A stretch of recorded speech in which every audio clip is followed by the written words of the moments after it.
Press club Chandpur জেলার জন্য আপনাদের অবদান আমাদের সবসময় মনে থাকবে।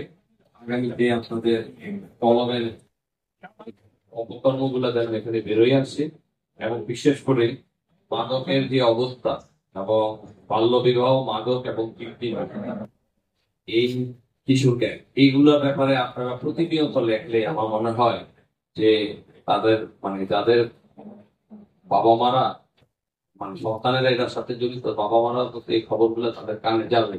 সন্তানদেরকে কিছু হলেও তারা আপনাদের মাধ্যমে, আপনাদের কলমের লেখনির মাধ্যমে সন্তানদেরকে কিছু ওরিয়েন্টেশন করতে পারবে। আমি অনেক কথা শুনলাম, আপনারা অনেক কিছু করেছেন। আপনারা যদি এই আরেকটা কাজ করতে পারেন, এই যে যাদের অভিভাবক আপনার একটা লিস্ট প্রণয় প্রশাসনের কাছে আছে যারা এই কিশোর গ্যাংয়ের সাথে জড়িত, তাদের অভিভাবকদেরকে ডেকে এনে যদি আপনারা একটা কাউন্সিলিং বা ওরিয়েন্টেশন প্রোগ্রাম করতে পারেন, তাহলেও হয়তো কিছুটা 1% হলেও যদি উপকার হয়, তাহলেও উপকার হবে। কারণ আপনার প্রেস ক্লাব কিন্তু আসলে সাংবাদিকরা কিন্তু জনগণের লোক। সাংবাদিকরা জনগণের কল্যাণের জন্য যা যা দরকার সেই জিনিসগুলো আপনারা আপনাদের কলমের মাধ্যমে ফুটিয়ে তুলবেন। আমি এই বক্তব্য দীর্ঘায়িত করবো না, আমি এখনই চলে যাবো ঢাকায়। সবাইকে ধন্যবাদ জানিয়ে এবং কামনা করে আমি আমার বক্তব্য এখানে শেষ করছি। আসসালামু আলাইকুম।